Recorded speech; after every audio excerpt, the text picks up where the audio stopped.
So let's discuss the class logistics, in particular with regards to how this course is being taught. So the goal is obviously here to help you learn, and after all, that's what we're here doing, teaching. The question we should be asking ourselves, though, is what is the best way to do that? Now, in order to look into that question, let's take a look at two questions. So the first question here is, what are the most important indicators for university outcomes?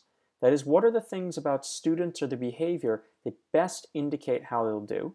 And secondly, what are the most important things that a teacher can do to encourage learning?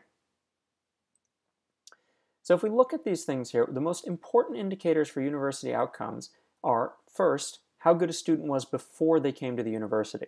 So there's not much we can do about that, but obviously we try to only take the best students to the university. The second most important indicator here is how much time the student spends on the subject. Time on task is the second most important indicator for success in the university. So if we want to get students to learn a lot more, we want to have them spend more time working with the material, and that makes sense. Now, the other question here, what are the most important things a teacher can do to encourage learning? This one's quite interesting.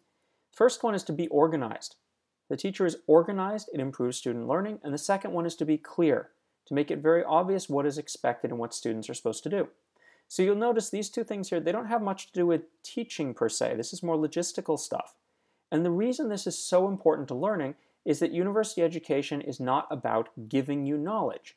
It's about providing the right environment for you to learn on your own. It's helping you to get there so you can learn. It's not giving you the knowledge. And so by being organized and clear and making sure students spend a lot of time working on the material, we can maximize how much students learn. Now, this comes to another thing, and this I think is very important for students to think about, and I'm going to try and follow this in this class, and that are sort of 7 key principles for good education. The first one is encouraging student-faculty contact. Obviously, this is helpful because you get encouragement and you get help through the contact. Second one is encouraging cooperation among students. We don't want students to be competing with each other trying to hide things. We want them to work together to solve problems. The third one is encourage active learning. That is not sitting and just listening to the material, but being involved with it and trying to work with it. Fourth one is giving prompt feedback. It's very important that you get rapid feedback on how you're doing so you know where to spend your time and you get encouragement when you're doing a good job. Fifth one is emphasizing time on task. So we talked about this a little bit later. We want to make sure you're spending lots of time working with the material because it's that time that really helps you learn. The next one is communicating high expectations.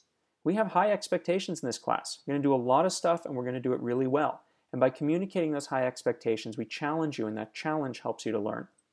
And the last one is respecting diverse talents and ways of learning.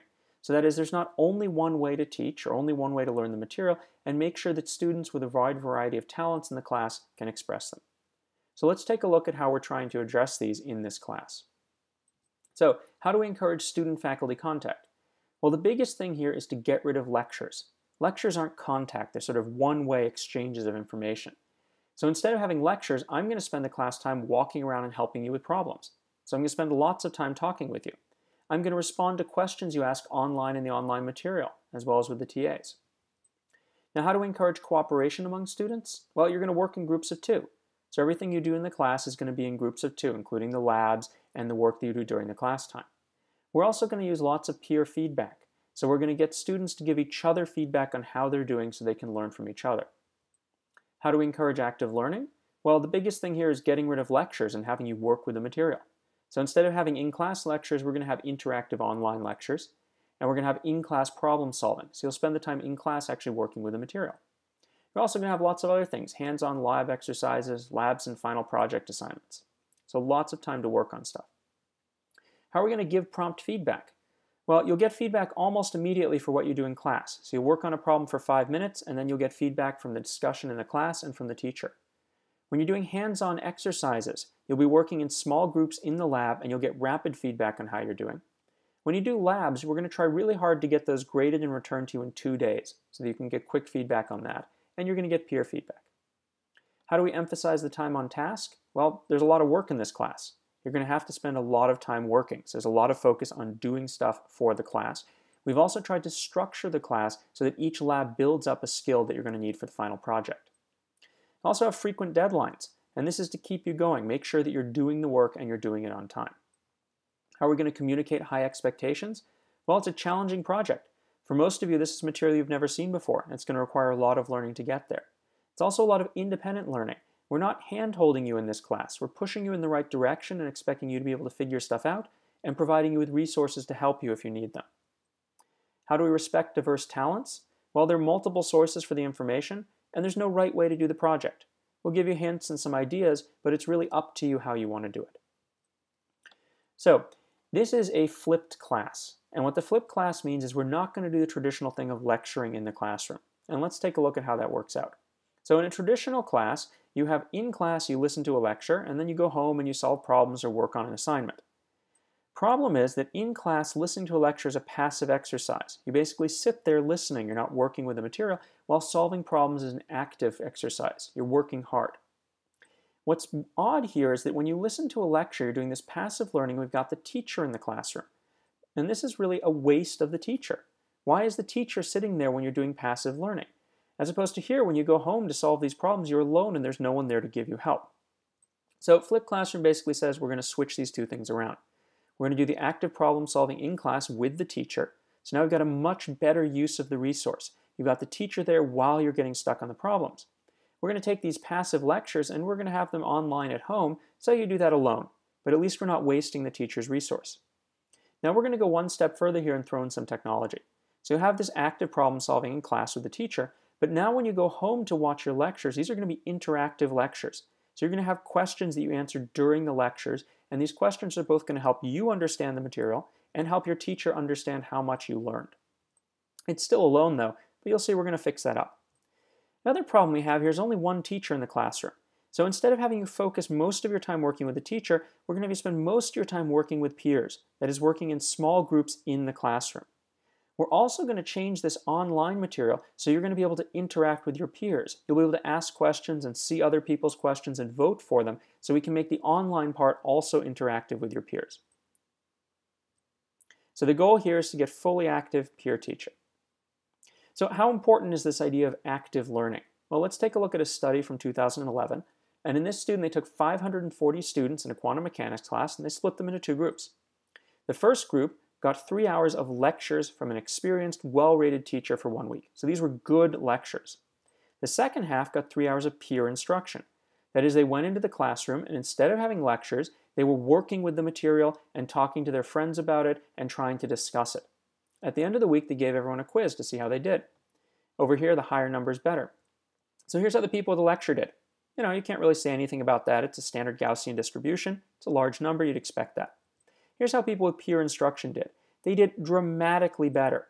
So I mean, phenomenal improvement. And it's not just that the overall average improved, but everyone improved. The number of students doing badly decreased dramatically. The number of students doing really well increased enormously. So this is a huge improvement for everyone. And this is the sort of goal that we're trying to get here by getting lectures out of the classroom and spending the class time on active learning. All right, so in this class, we'll be using a system called Scalable Learning, which if you're watching this video, you've already figured out how to use. It's currently got 2,000 students, a bunch of universities using this. Now, I should give you a disclaimer. I'm teaching this class here, but I'm also involved in the development of the system. This obviously means I'm biased. I think it's a great system for particular things, but it also means the system's designed for me. So hopefully this will be a great system for this class. There's another good thing here. It means if you give me feedback on this, it's going directly into the development of the system. So please do let me know what works and doesn't work and what could be better. All right, so what does this look like? Well, as you've seen now, you're going to have these interactive lectures at home, and you're going to get questions in these, and you can go ahead and answer them, and you get feedback on whether you get the answers correct or incorrect.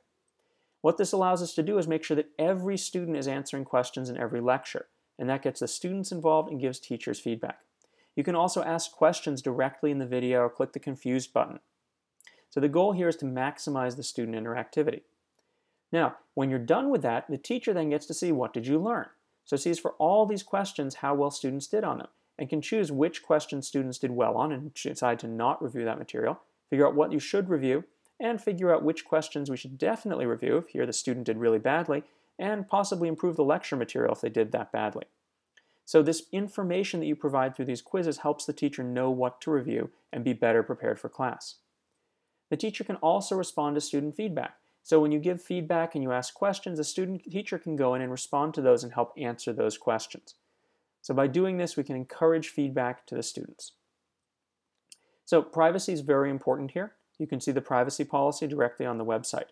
What you should know is that Scalable Learning does collect information to improve teaching, and we're not going to give that information in an identifiable form to a third party. The teacher can see usage information, how you do in the video, what you do, and the teacher can see completion information, whether you get things right, finish quizzes, and information like that. So if you have any questions about this, please go and take a look at the privacy policy.